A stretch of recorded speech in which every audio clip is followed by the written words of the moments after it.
एक गण बकरी को ढूंढ लाने के लिए भेजा। वो गण बकरी को विष्णु लोक से ढूंढ कर ले आया और वहां पर बकरे ने बहुत भारी उपद्रव मचा रखा था। स्वामी कार्तिकेय उस बकरे पर सवार हो गए और बकरे ने क्षण भर में सारी पृथ्वी की परिक्रमा करा दी। इसके बाद वह पूर्व स्थान पर आकर खड़ा हुआ। इस पर ब्राह्मण बोला, प्रभु इस बकरे को मुझे दे दो जिससे मेरा यज्ञ पूरा हो जाए।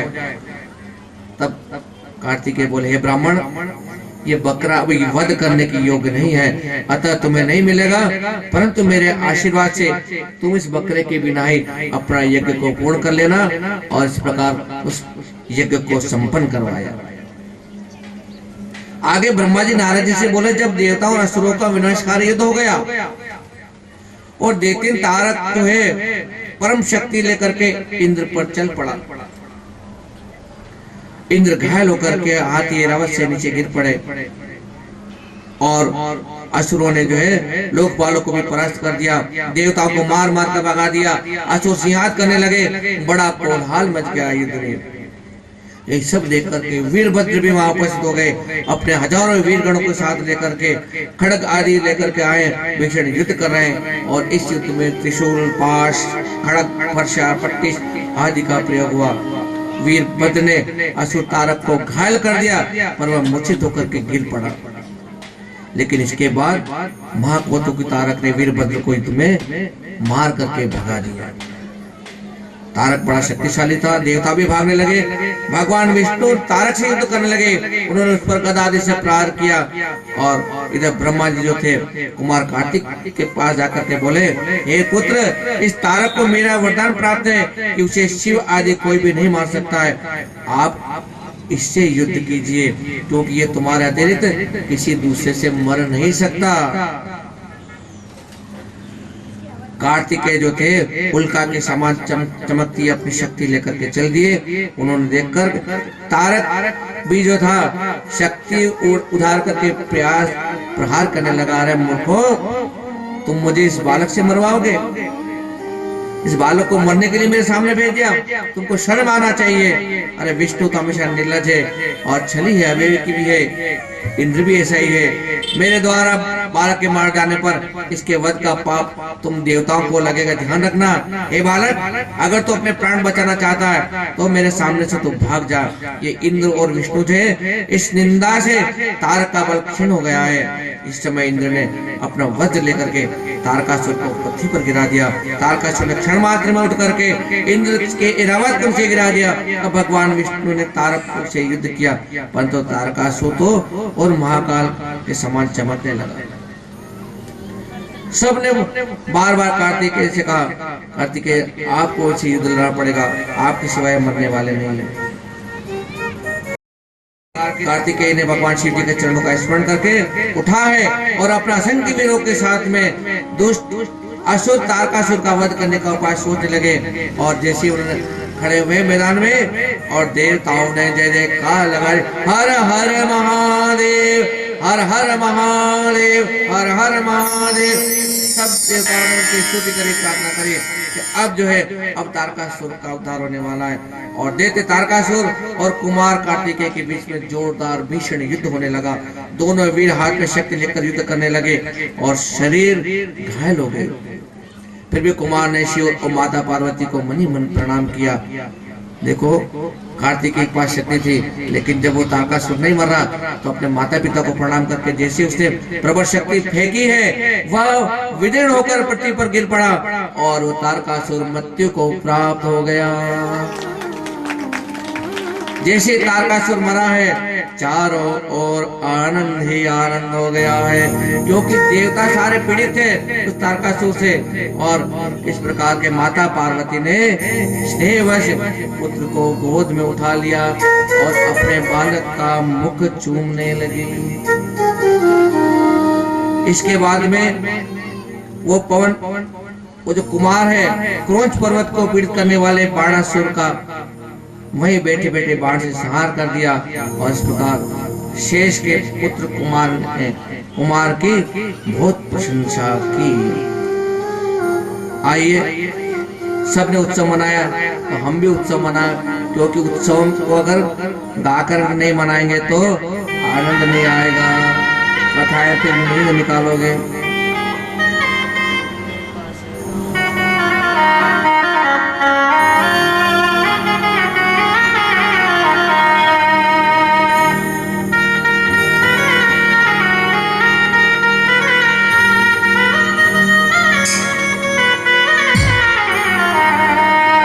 प्रेम से तू गाले रचना नाम शिव जी का,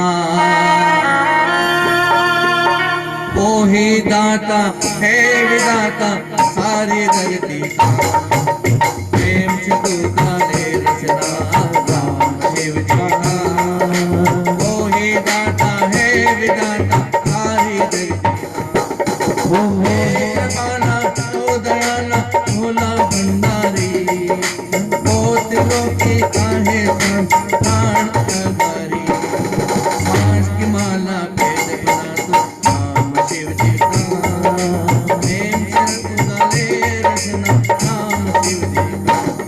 ओ प्रेम की माला नाम शिव जी का, जप ले हरि का नाम प्रेम शिव जी का।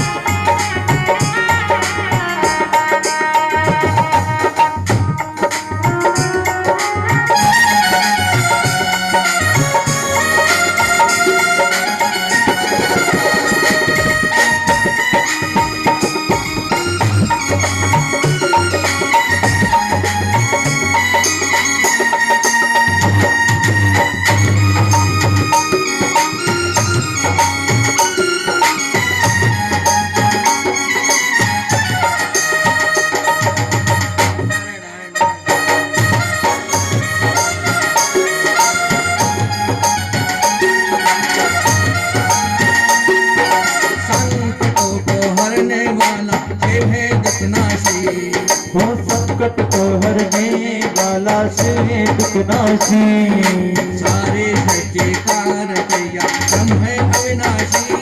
वो सारी सृष्टि का रचयिता है अविनाशी। ज्ञान से उनसे उतरना तो नाम शिव जी का, ज्ञान से उसमें उतरना तो नाम शिव जी का। वो ही दाता है विदाता सारी जगती का, अरे वो ही दाता है विदाता सारी सृष्टि का। एक बाला वो दयाला भोला भंडारी, वो दिलों की काहे स्वामी प्राण अगारी।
अरे वो ही दाता है विदाता सारी सृष्टि का। एक पाला वो दयाला भोला भंडारी, वो है कृपाला वो दयाला भोला भंडारी।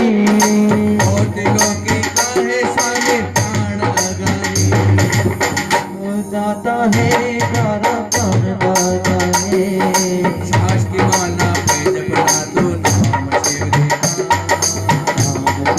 का, वो ही दाता है विदाता सारी सृष्टि का। अरे वो ही दाता है विदाता सारी सृष्टि का।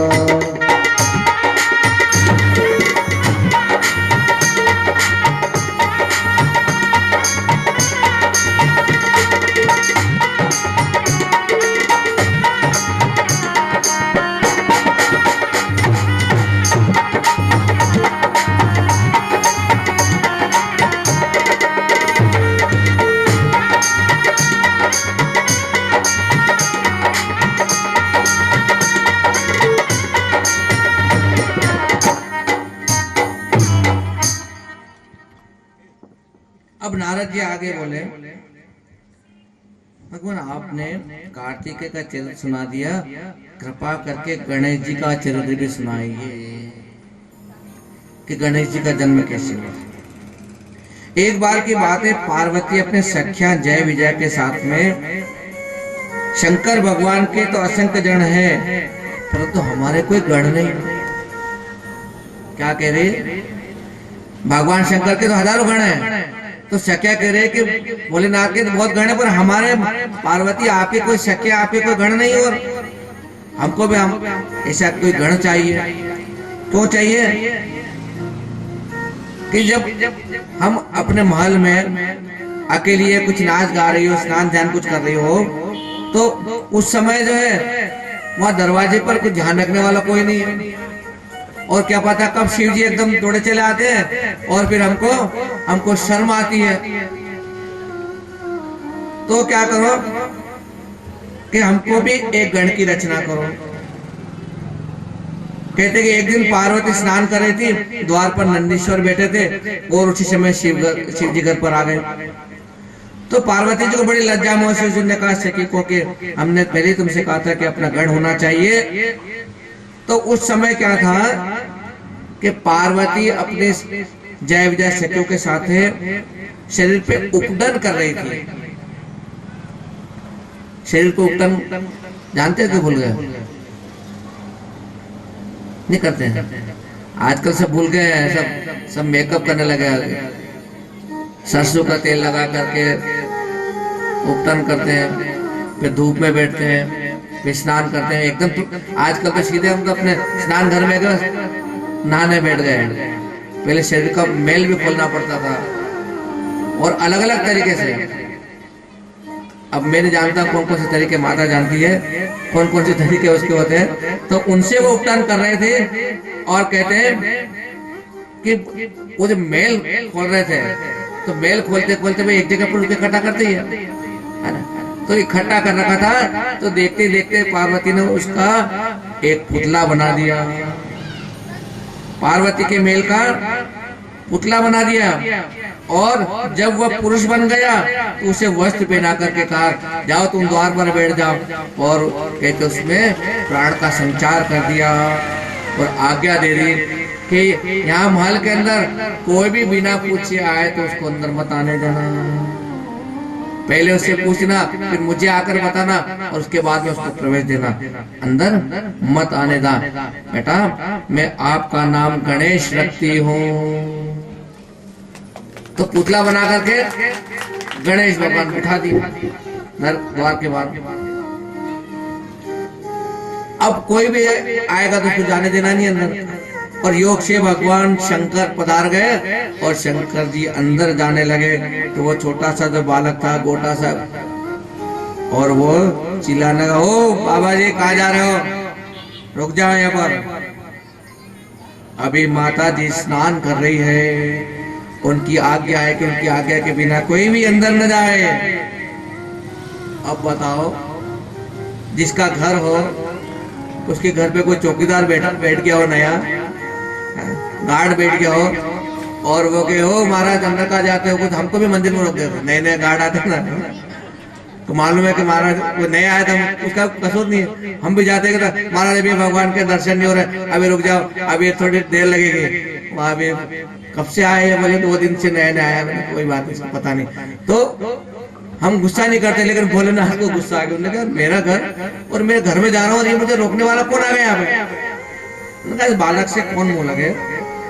तो उन्होंने क्या करा कि उनके साथ में जो गण थे, उन गण से कहा कि जरा तो इसको हटा दो भैया, मैं अंदर जाना चाहता हूँ। अब क्या जो गणेश जी को हटाने आए ना, तो गणों ने निर्भय होकर कहा कि देखो भैया ये तुम कर रहे हो विरोध अच्छा नहीं है, हम सब शिव जी के गण हैं। तो गणेश जी को और गुस्सा आ गया।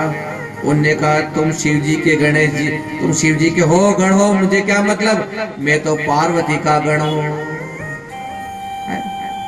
तो शिव जी के गण जो थे उन्होंने कहा ये गजब हो गया, आज तो पहली बार पता लग रहा है कि पार्वती के भी कोई गण है। तो वो डर करके वापस भगवान शंकर के पास गए और जाकर कहते हैं कि अरे वो द्वार पर जो था वो हटा दिया तुमने? अरे कैसे हटाए? उसको हम हटा नहीं पा रहे हैं। और तो फिर शिव जी को आया गुस्सा, उन्होंने कहा मैं जाता हूँ। और इधर जो है शोर चल रहा था, तो बाहर पार्वती जो स्नान करके बाहर आई और उन्होंने अपने सहेली को भेजा, पूरा पता करो कि यहाँ पर क्या कलह हो रहा है। और उसने सारी बात सुन करके पार्वती जी को बता दी। पार्वती जी को बहुत हंसी आई। आज भोलेनाथ को मालूम पड़े कि उनके तो गण जो है, हमारे भी कोई गण है जो घर के अंदर नहीं घुसने दे रहे हैं। हमेशा बिना कहे बिना कुछ के चुपचाप चले आते थे, अब मालूम पड़ेगा। और शिव जी ने पुनः अपने गणों को आदेश दिया कि जाओ, अगर वो हटता नहीं है तो मुझसे युद्ध करो। और इस प्रकार जो है भोलेनाथ सांसारिक लीला करने वाले शिव जी तो एक जगह चुपचाप बैठ गए और उनके गण वहां पर पहुंचे। निर्भय होकर के गणेश जी से युद्ध करने लगे। गणेश जी भी लड़ाई को तैयार हो गए और गणेश जी ने शिव गणों से कहा, भैया आज तुम मुझे अकेले पार्वती का पराक्रम देखो, मैं भी इसी माँ का बेटा हूँ, देखो तो आओ मुझसे लड़कर तो बताओ। और गणेश जी ने युद्ध जो किया, गणेश जी का बाल बांका नहीं हुआ। देवताओं ने शिव जी के पास जाकर के कहा, भैया ये बिना वजह का युद्ध हो रहा है, क्या बात है, कुछ समझ में नहीं आ रहा है। एक बड़ा लड़का शक्तिशाली बालक के हाथ में लकड़ी लिए बैठा है और वो लकड़ी वाला बालक जो है मुझे अंदर नहीं जाने दे रहा है। ब्रह्मा जी चाहो तो इस कलेश को दूर कर सकते हो। और ब्रह्मा जी को आते देख करके गणेश जी को और गुस्सा आ गया, ये दाढ़ी वाले बाबा जी कौन आ गए हैं। ब्रह्मा जी जब आगे गए तो गणेश जी उठ करके गए और जा करके सीधे बाबा जी की दाढ़ी पकड़ लिए और दाढ़ी मूछे खींचने लगे। तो ब्रह्मा जी बोले, बेटा छोड़, मैं तो समझाना आया हूँ तुझे और मैं तो वृद्ध हूँ बेटा, मुझे छोड़। लेकिन गणेश जी ने अपना हथियार उठा लिया और ये देख करके ब्रह्मा जी ने, ये तो बेटा किसी के मानने वाला नहीं है, छोड़ करके भागे। ब्रह्मा जी वापस शिव जी के पास पहुंचे, वहां जाकर के उन्होंने बता दिया, भैया इस प्रकार का वहां का हाल है। और शंकर जी को अब गुस्सा बढ़ गया, अब उनका क्रोध बढ़ गया। परंतु कुमार कार्तिकेय सहित सब गण बालक गणेश के से हार गए। कार्तिक भी वहां पहुंचा, लेकिन कार्तिक को भी गणेश जी ने हरा करके भगा दिया। कहते हैं कि एक बालक ने सबके छक्के छुड़वा दिए। इस पर क्रोध करके भगवान शंकर वहां पर आए और विष्णु भी अपनी सेना लेकर के आए। देखो एक बालक से लड़ने के लिए कितने कितने सेना आ गई है। किसे? ये माता जी की शक्ति है, माँ की इच्छा से सब कुछ हो रहा है और सबके सब युद्ध करना है। और शिव जी भी हजारों साल तक उनसे युद्ध लड़ते रहे। गणेश ने माता पार्वती का ध्यान करके शक्ति चलाई। अब जब युद्ध खत्म नहीं हो रहा है तो गणेश जी ने आंख बंद करके माँ का ध्यान किया और ध्यान करके एक ऐसी दिव्य शक्ति चला दी। इस पर जो है क्रोध करके शिव जी ने उस बालक के ऊपर त्रिशूल चला दिया और त्रिशूल चलाते थे उस गणपति का सिर काट दिया।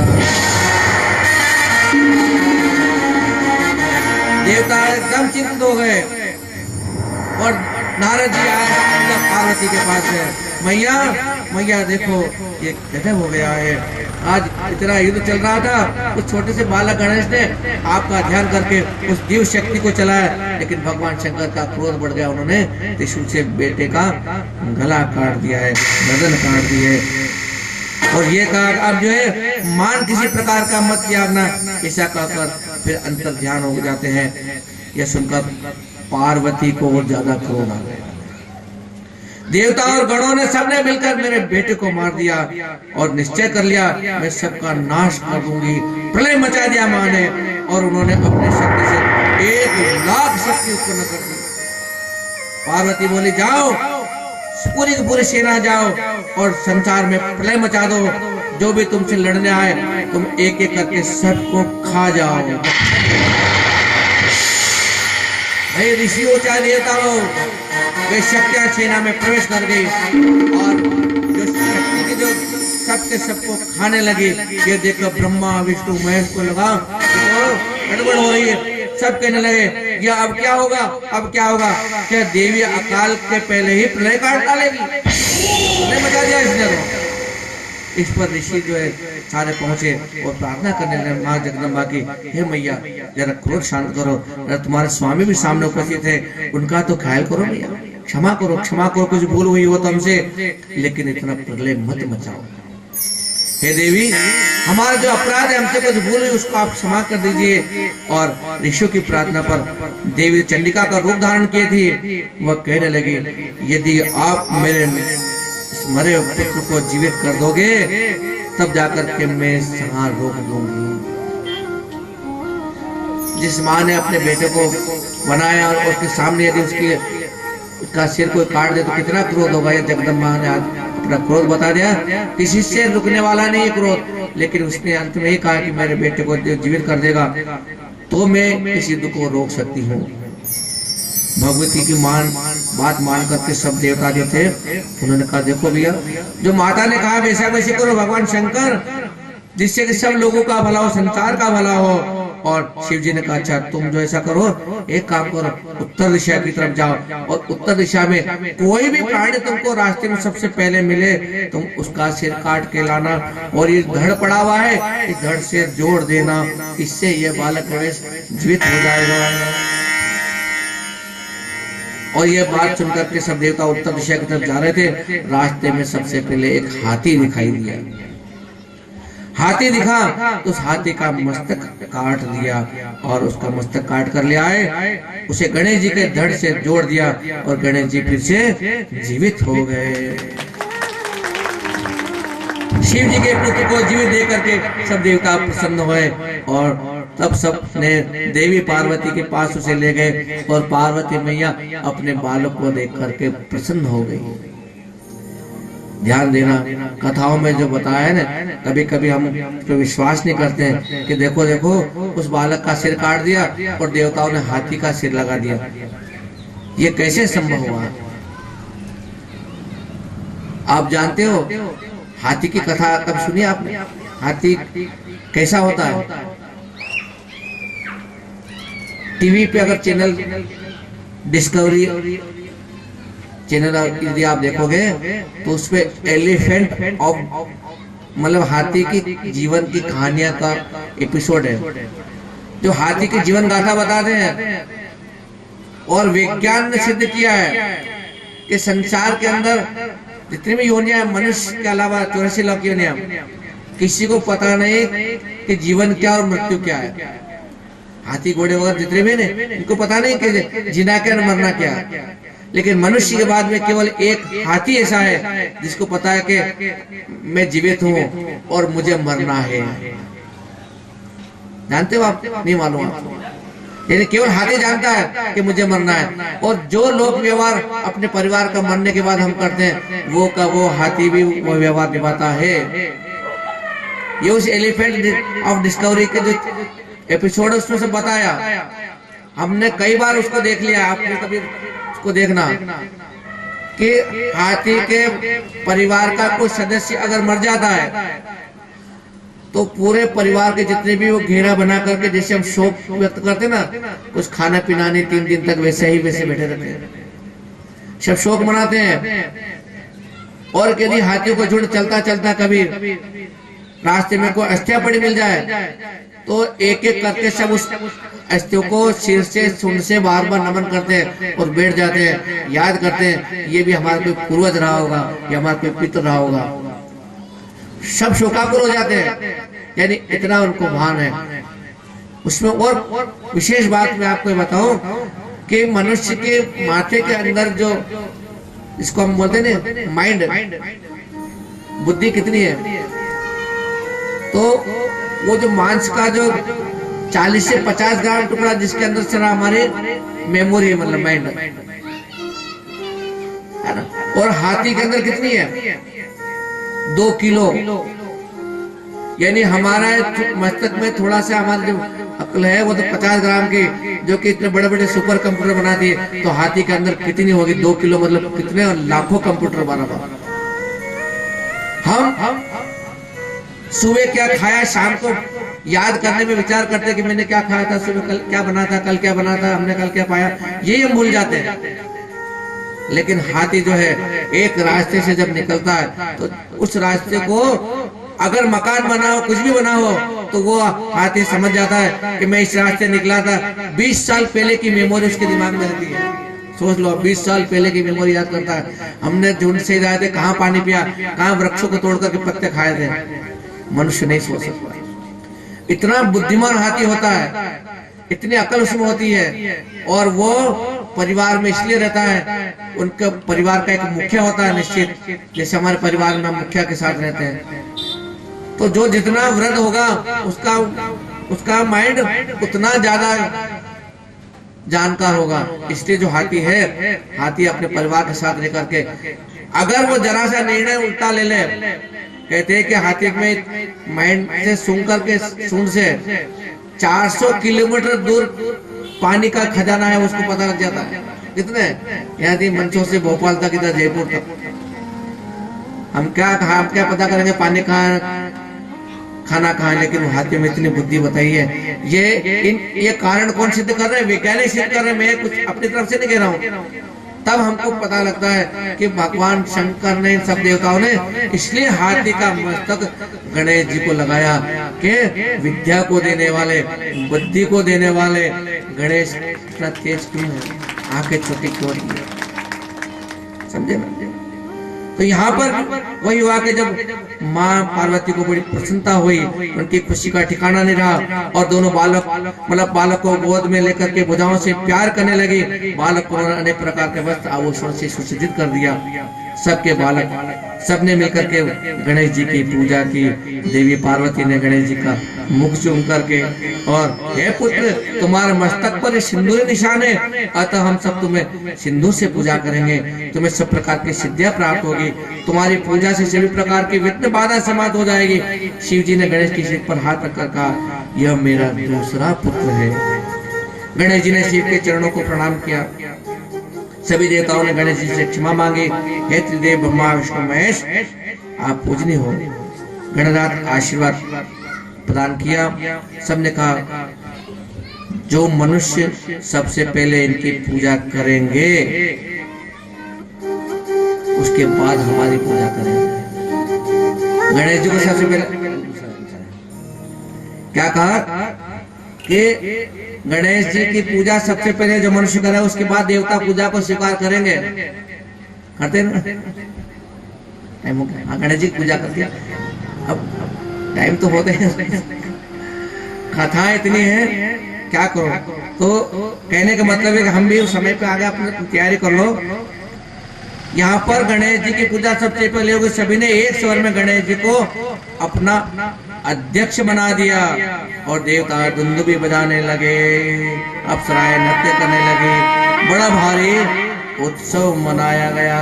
तो हम भी गणेश जी की प्रार्थना जो है, क्योंकि जो देवता है देवता की प्रार्थना तो हमको करनी।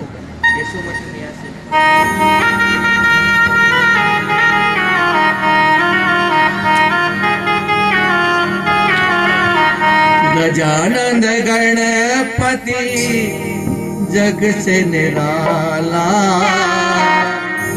माता है पार्वती पिता बोल भाला। माता है पार्वती पिता बोल भाला।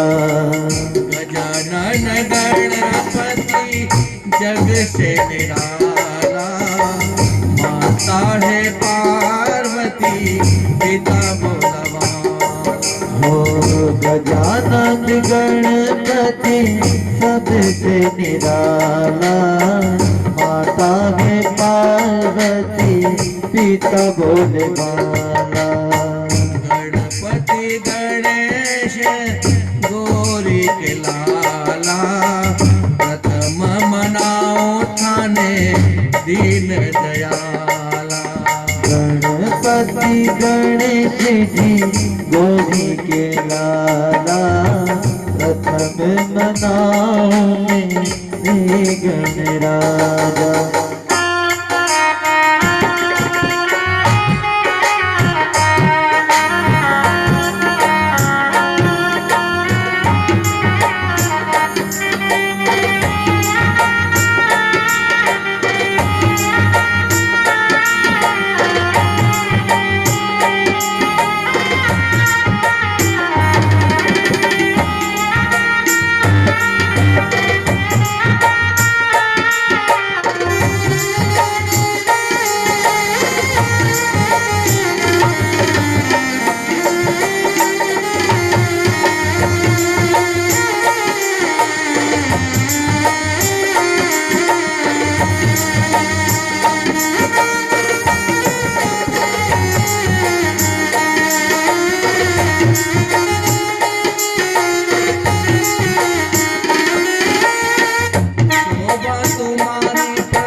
माला, गले में तेरे मोतियन की माला, गणपति जग से निराला, वो गणपति जगवंदन सबसे निराला।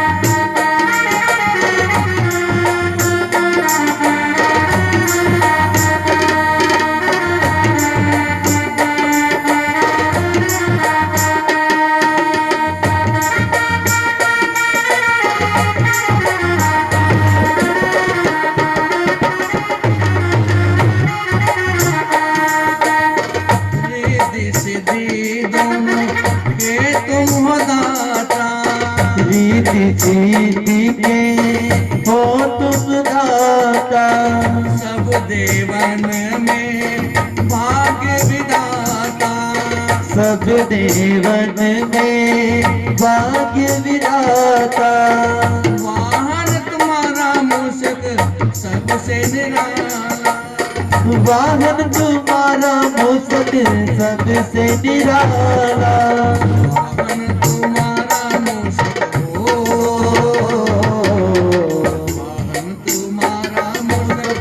सबसे निराला।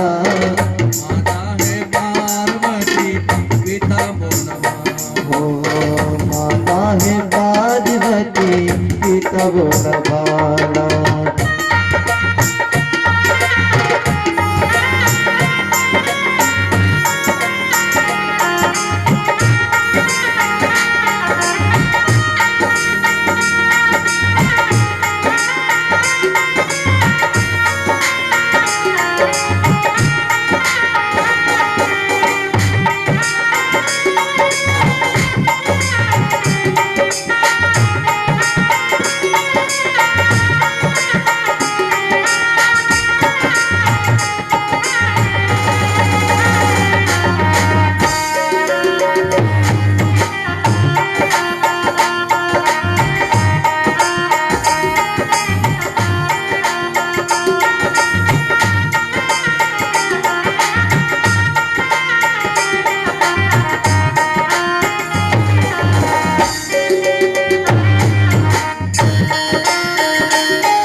जिसने भी भोग तुमको लड्डू का लगाया, जिसने भी भोग तुमको लड्डू का लगाया, पल में वरदान उसने प्रभु तुमसे पाया, पल में वरदान उसने प्रभु तुमसे पाया।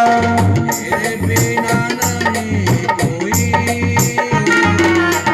तेरे बिना नहीं अपना रखवाला, इसीलिए यशोमती मैया से बोले नंदलाला, राधा क्यों गोरी मैं क्यों काला, राधा क्यों गोरी मैं क्यों काला।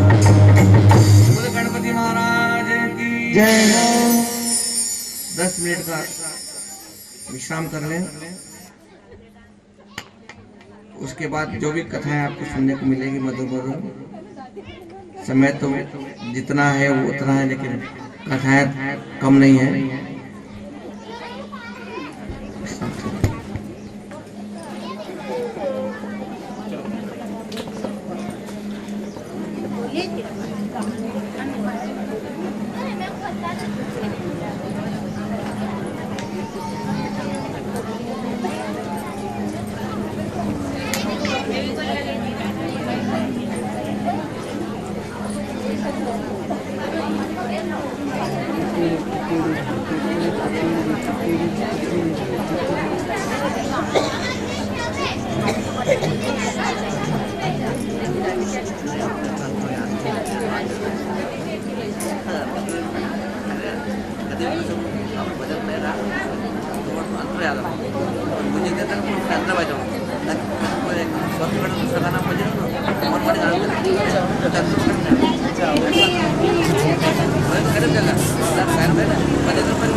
त्रिपुरी मोर मुकुट बंसी वाले की जय, सांवरी सरकार की जय।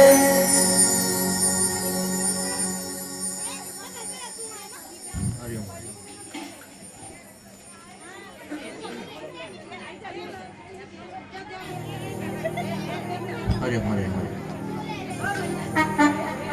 कृष्णाय वासुदेवाय हरिये परमात्मने प्रणत क्लेशनाशाय गोविन्दाय नमो नमः। वसुदेवसुतं देवं कंसचाणूरमर्दनं देवकी परमानन्दं कृष्णं वन्दे जगत्। आनंद घन सच्चिदानंद परमपिता परमात्मा विश्वेश्वर सर्वेश्वर जन जन में आत्मा स्वरूप विराजमान नारायण देव के चरण कमल में हम अपना मन बुद्धि इंद्रियों को पुनः समर्पित करके श्री महापुराण की आज पंचम दिवस की कथा दूसरे चरण में हम प्रवेश करते हैं।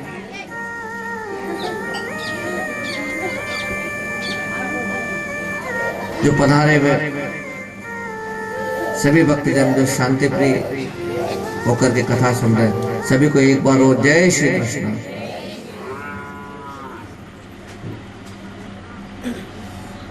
देखो जितनी खुशी आपको है उतनी खुशी हमको भी है, क्योंकि कई जगह कथा सुनाने जाते हैं तो बार बार कार्यकर्ताओं से कहना पड़ता है कि भाई जरा इनको संभालो, इनको सीधे बिठाओ, ढंग से बिठाओ, यहाँ बिठाओ। लेकिन यहाँ देख करके ऐसा लगता है कि सब बिल्कुल प्रेम से श्रद्धा से कथा को श्रवण कर रहे हैं। इसका मतलब ये कि आप कथाओं को सुनना चाहते हैं, आप कथा सुनने के लिए पधारे। शिव महापुराण की कथा अनेकों अनेकों भगवान शिव जी की लीलाओं का वर्णन है इसमें। कई लोगों को नई बात लगती है कि हमने कभी नहीं सुना, हम नई बात को पहली बार जान रहे हैं। मैंने पहले दिन भी कहा था कि जब श्रावण का महीना आता है, अधिकांश श्रावण के महीने में जब केवल हर हर महादेव की गूंज चारों ओर होती है, शिव की भक्ति में जो लोग लीन होते हैं, उस समय मंदिर के जो आयोजक होते हैं वही शिव पुराण की कथा करवाते हैं कि 15 दिन का एक पखवाड़ा होता है। कुछ लोग ऐसे होते हैं कि हमको 1 महीने की कथा करा गुरु जी से, तो 1 महीने की कथा करवाते हैं। उसमें 5 सोमवार या 4 सोमवार जितने भी आते हैं केवल उनकी छुट्टी रखते हैं, बाकी हर दिन 1 घंटा सत्संग करो। और 15 दिन की कथा होती है, उसमें 2 या 3 सोमवार छोड़ करके 2 घंटा रोज कथा करो। लेकिन यहाँ पर प्रतिदिन हम 12:30 बजे से 4:30 तक कथा का प्रयास कर रहे हैं कि आपको ज्यादा से ज्यादा कथा सुनने को मिले। तो प्रातः काल के जो हमारा सर्ग था उसमें आपने गणेश जी की जन्म की कथा सुनी थी, गणेश जी की कि माता ने किस प्रकार से गणेश को बनाया। ब्रह्मा जी ने नारद जी को बताया, है मुनि श्रेष्ठ, अब गणपति का लालन पालन हो रहा है और माता जी अपने उस गणेश से बहुत प्रेम करती है, खूब लाड प्यार करती है। माता जब अपने बच्चों को लाड प्यार करती है तो उसके मन में कुछ 2 विचार आते हैं कि मेरा मुन्ना बड़ा होकर क्या बनेगा, मेरा बेटा बड़ा होकर क्या करेगा, वो कल्पनाएं होती है। और उसके बाद दूसरी कल्पना होती है कि मेरे बेटे के कौन सी सुंदर बहू आएगी। 2 चीज माओ के मन में ज्यादा रहती है कि कब सुंदर बहू आएगी तो मन मन में विचार करे कि मेरे तो 2 बेटे हैं, अब इनका विवाह कब हो कब हो। कार्तिकेय और गणेश दोनों का विवाह कर दिया जाए। और माता पिता के मन में जब ये भावना आई तो यह दोनों भाइयों को मालूम पड़ गई, गणेश जी को भी कार्तिकेय को भी, कि हमारी माँ जो है हमारा विवाह करने का विचार कर रही है। अब दोनों भाइयों में यह होड़ लग रही है कि पहले मेरी शादी हो जाए, गणेश जी के पहले मेरा विवाह हो जाए, कार्तिकेय जी पहले मेरा हो जाए। लेकिन हम समाज वाले क्या सोच समझ के विवाह करते हैं कि पहले बड़े का होगा उसके बाद छोटे का होगा, है सोच समझ के करते हैं। लेकिन दोनों अगर जिद करे कि हमारे मैं पहले शादी करूंगा, तो माता पिता बड़े उलझन में पड़ जाते हैं। बेटा पहले बड़े की हुई, इसके बाद छोटे की होगी। तो दोनों भाई लड़ने झगड़ने लगे, और लड़ाई झगड़ा देख करके शिव पार्वती ने सोचा कि इनको कैसे समझाए भैया, इनको कैसे रोके, कैसे समझाए, ये मामला कैसे सुलझाया जाए।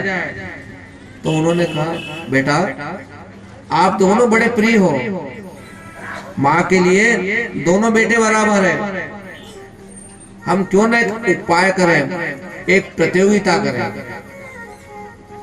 प्रतियोगिता मतलब समझे, जो उस कार्य को पूरा कर लेगा, जो जीत लेगा, उसकी पहले शादी हो जाएगी। तो शिव पार्वती जब बैठे, उन्होंने दोनों बच्चों से कहा, बेटा एक काम करो कि जो पृथ्वी जो है जिस पर ये सारे मनुष्य लोग रहते हैं, इस पृथ्वी का जो पहले चक्कर काट के आ जाएगा, उसका विवाह सबसे पहले किया जाएगा। किसको? गणेश जी को और कार्तिकेय दोनों से कहा। दोनों ने हाथ जोड़कर खड़े हुए, माता पिता की आज्ञा का पालन, जैसा आप कह रहे हो हमेशा करेंगे। अब परिक्रमा करने का जब नंबर आया तो अपने अपने वाहन पर बैठकर करो। कार्तिकेय का वाहन क्या है? कार्तिक का वाहन क्या है? हाँ? मोर। बहुत लोगों को पता नहीं है, कार्तिक का वाहन मोर, मयूर। तो कार्तिकेय जी ने बात ऐसे सुनी और मोर पर बैठ करके उड़ गए।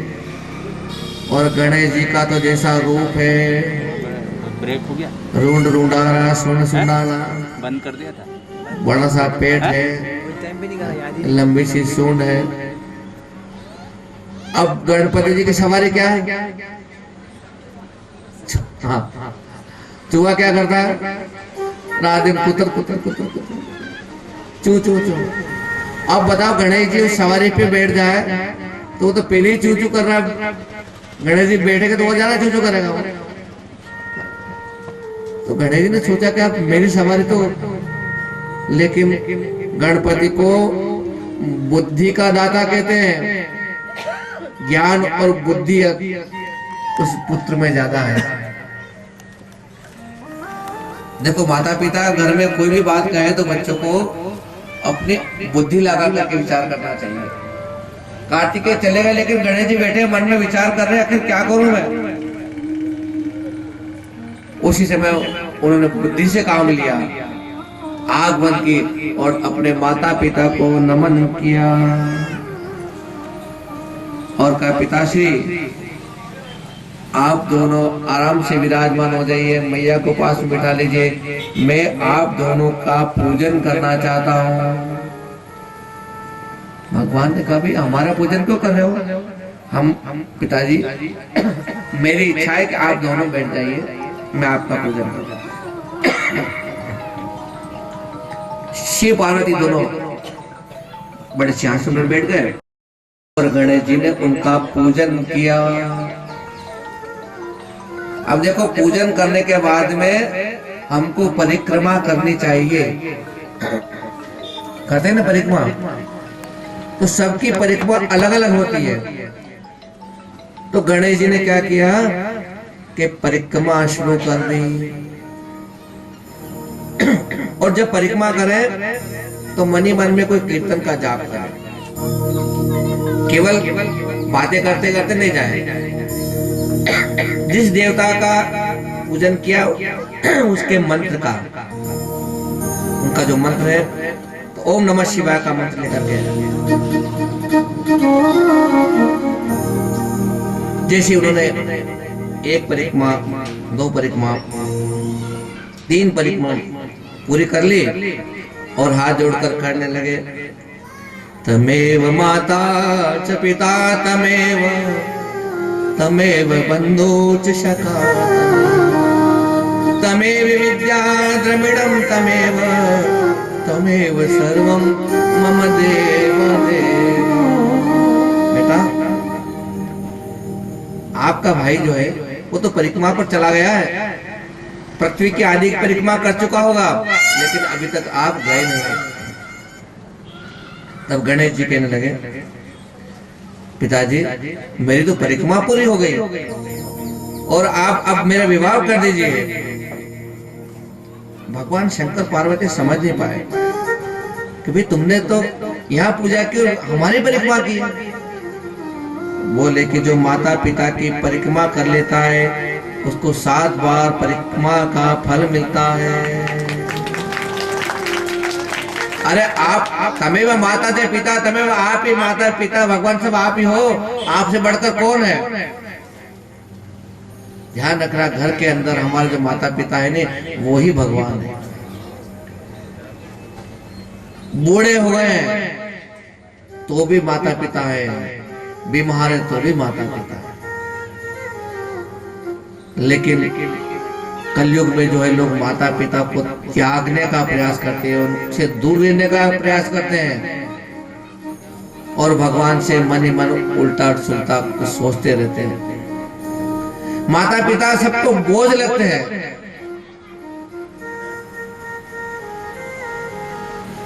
कहते हैं ना, कौन बार बार इनके पास जाए, कौन इनके सुने। और माता पिता तो देवता रूप में है, उनका चरण स्पर्श करना चाहिए, उनका सेवा करना चाहिए, क्योंकि संसार सागर है अगर तो माता पिता भी नाव है। और जिसने करे सेवा उसका तो बेड़ा पार है, जिसने दुखाई आत्मा वह डूबता मझदार है, क्योंकि माता पिता और परमात्मा मिलते न बारंबार है। कई घर ऐसे देखे हमने जहाँ माता पिता की सेवा नहीं होती है।